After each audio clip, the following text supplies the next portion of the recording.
What if the monster was never hiding in the woods, but sitting in the front pew of your church? For decades, the people of Larkin searched for evil in blurry photos and conspiracy theories, while something far worse fed on them in broad daylight. And the most terrifying part? They had it all on tape. The film opens with a man speaking directly to the audience. He says that if you're watching this and seeking a blessing, he wants everyone within the sound of his voice to join him. He instructs viewers to place their hand on the television screen, saying it will be as if he is right there in the room with them. He then begins to pray, asking the Lord to pour his blessings upon everyone watching. The narration, delivered by Lynn, opens with reflections on famous mysteries such as Bigfoot and the Loch Ness Monster, questioning whether iconic images depict real creatures or clever hoaxes. She points out that even in today's world of constant cameras, we still don't have undeniable proof of such legends, suggesting that maybe modern monsters don't hide in forests or lakes, but in plain sight. Lynn then shifts focus to Larkin, Texas, where an entire town was hunted in broad daylight for years. Even when confronted with video evidence, some survivors refused to accept what had happened. At the center of it all was Lynn's own family, her parents, her brother Lucas, and herself. She ends with a chilling contrast. People can easily claim they see monsters in old, blurry footage, yet fail to recognize the real monster captured clearly in their own town. And just because some chose not to see it doesn't mean it wasn't there. 911, what is the nature of your emergency? You need to send help to Larkin Church right away. Is anyone hurt?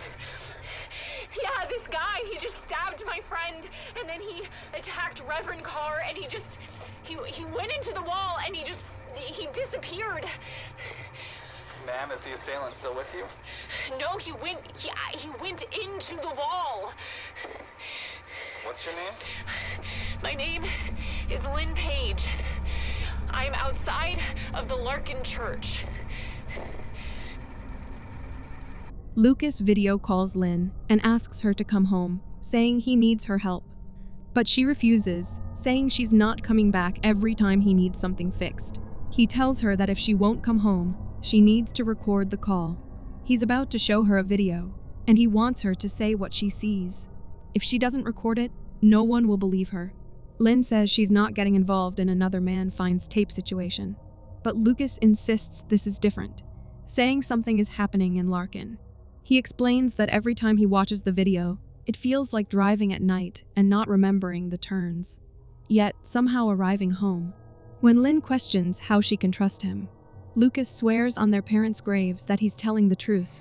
He then plays the video for her. Lynn asks why he's showing her the video, but Lucas just sits there, head bowed, motionless.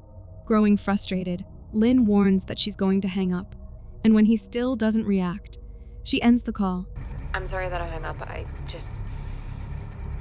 don't know why you're doing these videos again. Look, I'll get over it. I need you to call me or text me back and tell me that you're okay. I'm worried. Okay, bye. Call me back. Bye.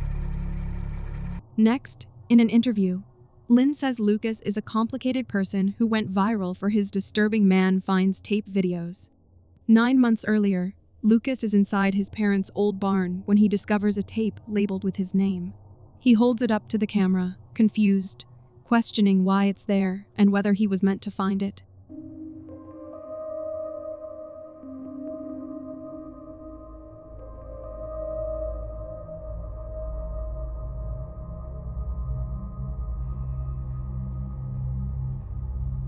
Lucas plays the tape.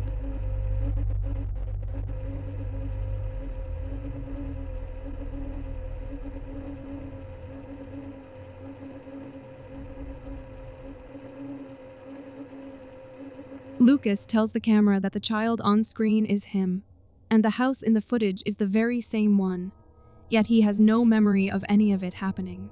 Lynn explains that over several months, the Man Finds Tape series turned into an unexpected social media phenomenon, drawing more than 1 million followers who became fixated on what was happening to Lucas. Lucas tells his followers the tapes can record 63 minutes, yet the intruder clip lasts only 1 or 2 minutes, The rest has been erased. He plans to send a copy to an expert to see if anything can be recovered.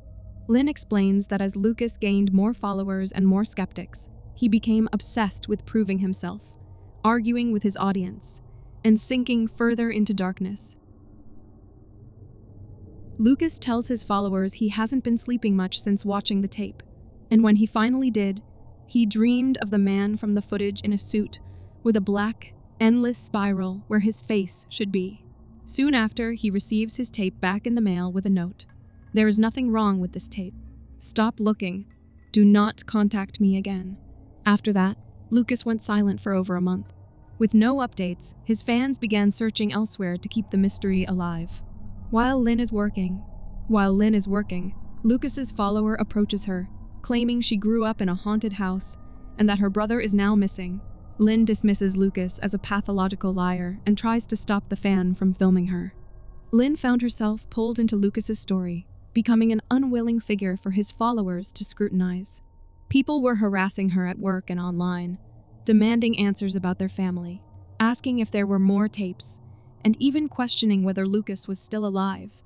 Hey Lynn, look, I know you hate being the center of attention or whatever, but people are actually, into this whole thing. They get it.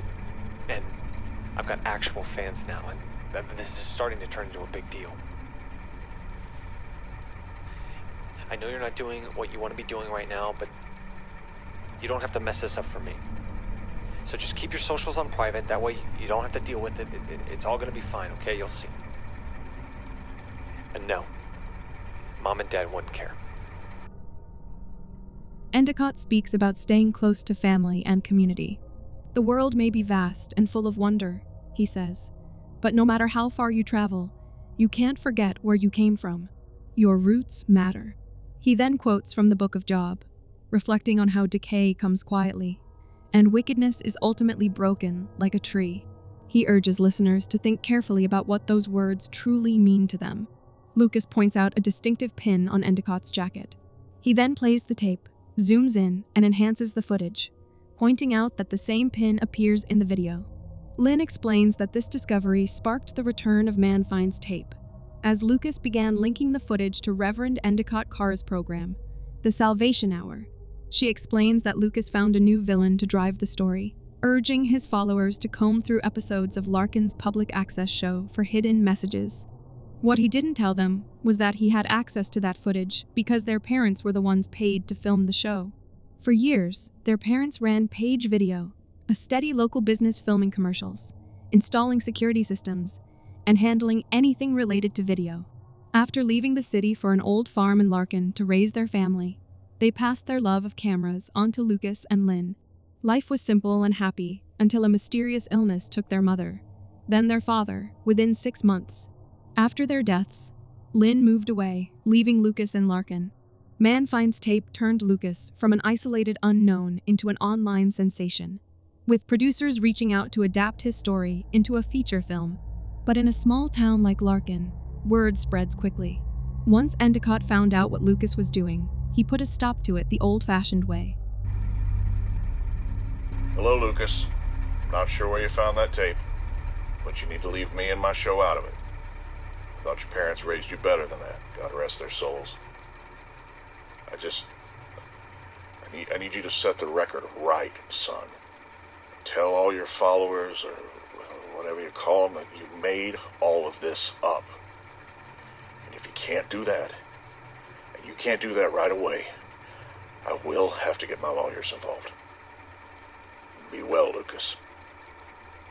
Lucas issues a formal statement retracting claims made in videos. He admits he has no evidence that Endicott secretly filmed him as a child, and clarifies that he never sent the tapes to experts, saying those claims were for entertainment. Acknowledging that he combined unrelated footage and drew unsupported conclusions, Lucas withdraws his statements and apologizes. Lucas tells his followers he has new footage, but needs their help, saying every time he watches it, he experiences blackouts. He says he filmed Endicott himself, yet can't remember what happened and believes certain parts of the video trigger these lapses. He plans to keep reviewing it until he figures it out. In the recording, Endicott preaches about God speaking through people in ways they can't comprehend. But suddenly, the entire room, including Lucas behind the camera, loses consciousness. Moments later, everyone snaps back, and Endicott calmly starts over. But when he reaches a specific line, it happens again, and the cycle repeats again and again. Lynn returns home to find Lucas sitting motionless in a trance, the video still playing beside him, and realizing it's triggering the episode, she quickly stops it. After Man Finds Tape failed, and his fame faded, Lucas hit rock bottom. He barely remembered showing the van footage to Lynn, but slowly, as his memory returned, he started filming again. Lucas admits that much of the series was exaggerated, but insists the first tape was real. Frustrated, Lynn grabs her bag to leave, but he quickly apologizes, and she reluctantly closes the door, saying he's lucky it's pouring outside. Lucas admits no one trusts him anymore, especially her, and says he knows he's lost that right. Still, he believes something is truly happening in Larkin and asks for her help. He confesses he was never the one expected to succeed and feels like his mind just doesn't work the way it should.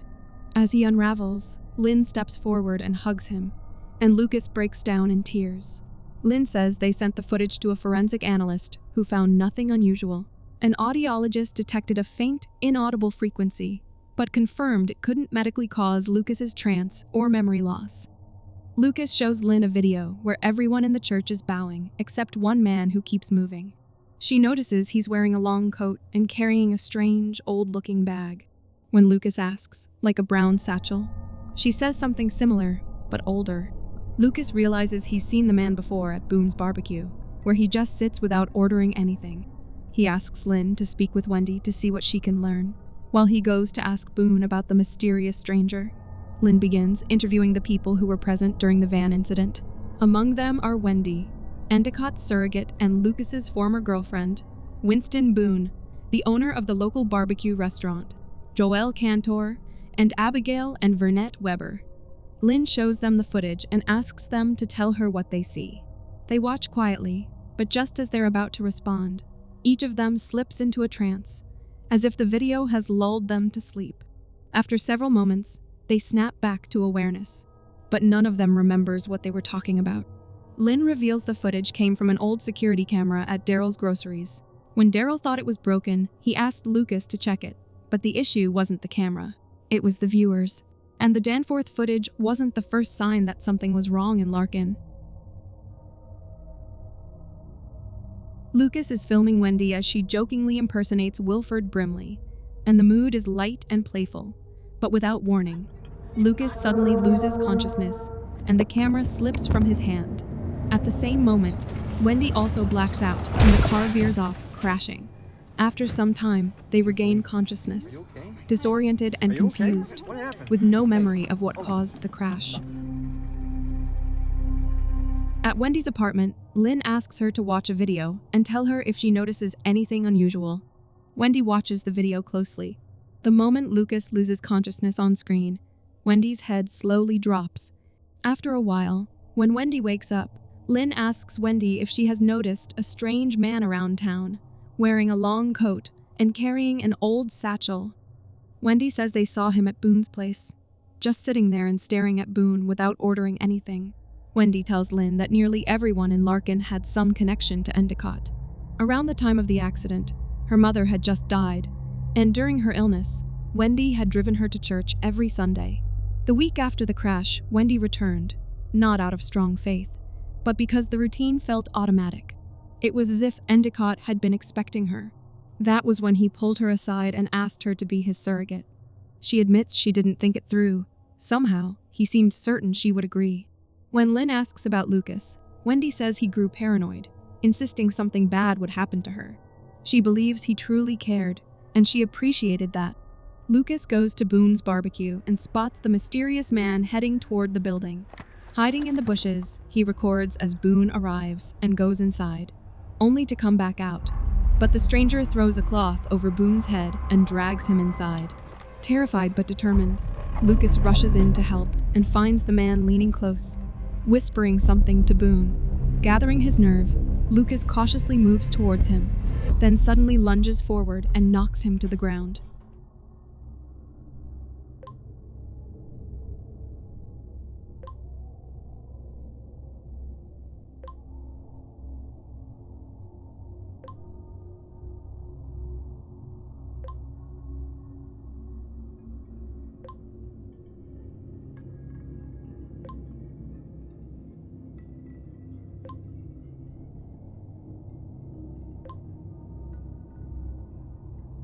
When Lynn and Wendy arrive, Lucas shows them Boone's neck, claiming he caught the strange man cutting into it and knocked him down by throwing a sack over his head.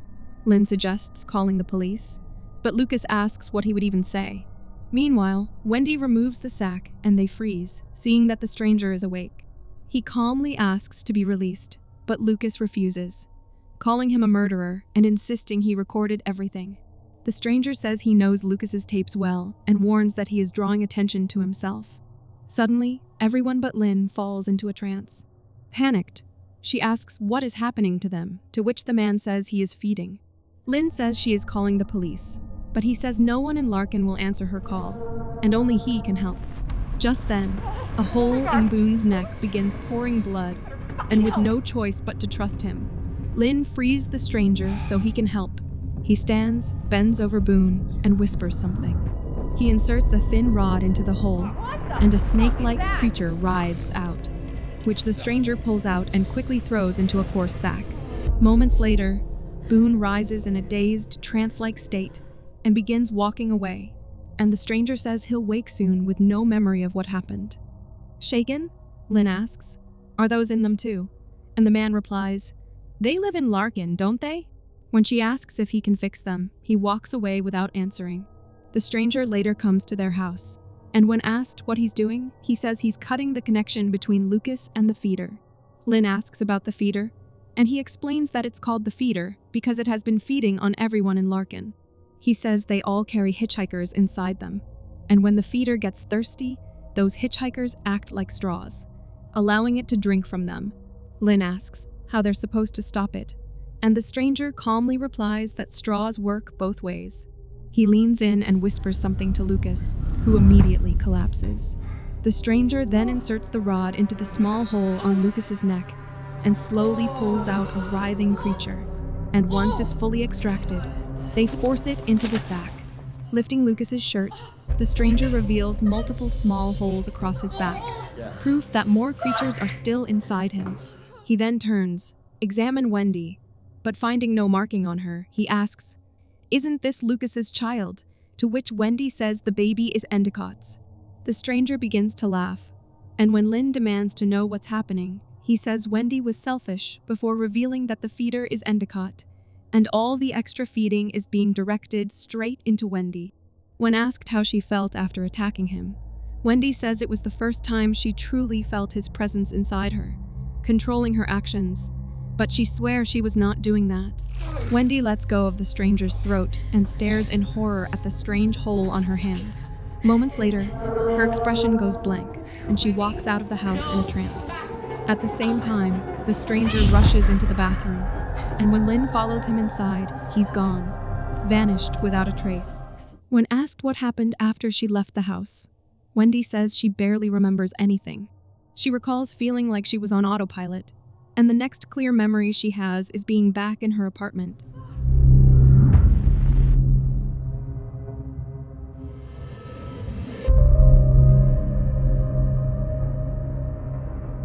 Lynn says they only began to understand the truth after uncovering the depth of Endicott's paranoia and hidden abuses. Before Wendy agreed to be his surrogate, the feeding likely happened at night, allowing him to drain the town unnoticed for years. But when he wanted an heir, he started channeling Larkin's life force into himself and into Wendy's unborn child. As for the stranger, they once believed he had come to save them, but now they think that his goal was to infect himself with Endicott's power and use it in ways even the Reverend never dared. Wendy says the only thing she recalls is waking up tied to a chair. The stranger removes the sack from her head, and as she begins to scream, he quickly covers her mouth and whispers for her to stay quiet. He tells her he's going to hurt her, because it has to look real, but if she screams, more innocent people will suffer. Terrified, she asks whether he plans to hurt her or the baby, to which he simply tells her to trust him, then walks away. Sometime later, he returns, covers her mouth again, and repeats that he's doing this for her own good. At the same time, Endicott collapses during the service, but he quickly recovers and rushes out of the church. He storms onto the set where the stranger is holding the girl and begs him not to hurt her, offering anything in return. The stranger calmly asks why he is pretending not to understand. He says Endicott always knew someone like him would come. Desperate, Endicott offers him the entire town, but the stranger replies that he wants far more than that. Endicott insists all he truly wants is the child, and the stranger can have everything else. Just then, Lucas and Lynn arrive, and the stranger tells Endicott he doesn't need his permission before slitting Wendy's throat.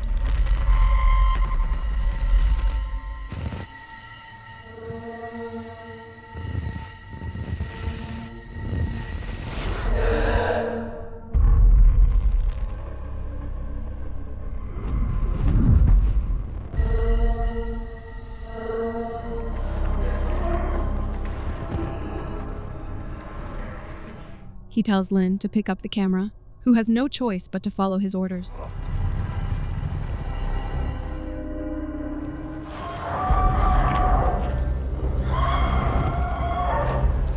The stranger attempts to flee, and Lynn chases after him, trying to stop him, but as she follows, she suddenly finds herself in a strange, unfamiliar place.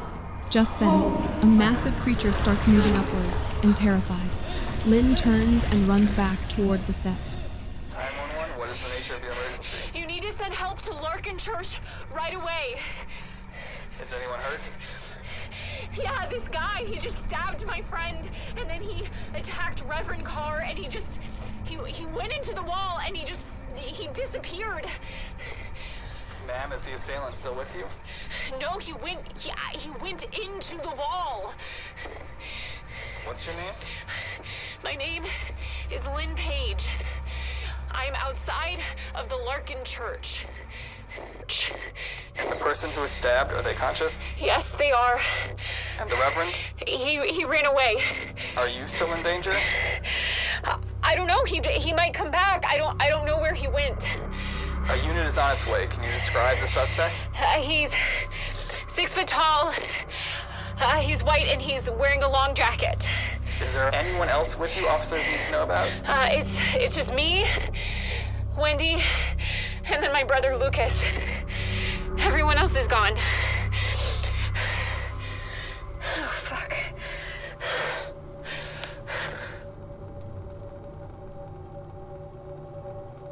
Next, Endicott is seen stumbling toward a gate, but before he can reach it, he collapses to the ground, and moments later, his body suddenly ignites in flames.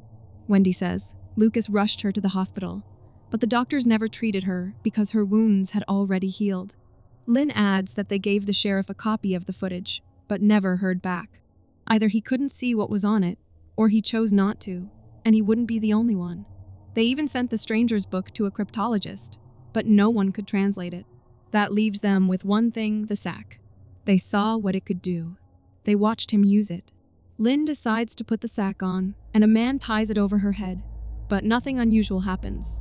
She says, whatever the stranger did to give it power seems to have faded along with him, and without the ability to read his book, the sack is useless in their hands. They still don't know what became of him, where he went, how he moved the way he did, or what he was truly capable of. It's as if he left behind a series of locked doors, knowing they would never have the keys. Wendy says that after experiencing something like that, you stop trusting your own sense of reality.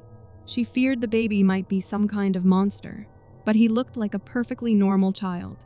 When asked whether she told the adoption agency anything about the father, she says she didn't, explaining that a child shouldn't have to carry the weight of whatever his father was involved in. Lynn explains that after Endicott's death, the visible signs of infection among Larkin's residents gradually disappeared. Even so, she says, some people still refused to see what was right in front of them all along. Later, Lynn and Lucas return to the church to collect the tapes, but instead discover a hidden basement. Lynn compares it to H.H. Holmes, one of America's first known serial killers who had a furnace installed in his basement. People built it. People knew it was there, but they didn't understand what it was truly for. In the same way, their parents installed Endicott's camera system. They helped build it without realizing it was being used to archive abuse. Endicott didn't just prey on people. He documented it, certain no one would ever uncover his collection. She reflects on watching their parents waste away from a mysterious illness, dying weeks apart. Now she believes their closeness to Endicott killed them. She can't prove it, but she's sure. Lucas didn't find the first tape in a barn. He found it hidden in their parents' desk. Lynn believes their parents knew more than they admitted. Lucas was right about Endicott, but wrong to think he was the only target. The truth was far bigger than him. When asked if he regrets framing Endicott before knowing he was guilty, Lucas says he does. He adds, "A lie doesn't stop being a lie just because it leads to the truth, and he doesn't want to be remembered as a liar." He says there are good people in Larkin. Eventually, someone would have uncovered the truth even if he hadn't forced it. He has to believe it would have come out, and that people would have believed it. Lynn says that after their parents died, she needed Lucas. Instead, she watched him spiral into his own obsession, and she resented him for it. She admits that if she hadn't answered his call, their story might have ended very differently. But that's the risk with family. You hold on to the hope that this time, they'll prove you wrong. She says that even after uncovering the truth about what happened to her family, one question still haunts her. Why wasn't she affected? Was it because she left Larkin? Or are there parts of the story that even she can't see? She admits she may never know. She concludes that not all monsters are hoaxes.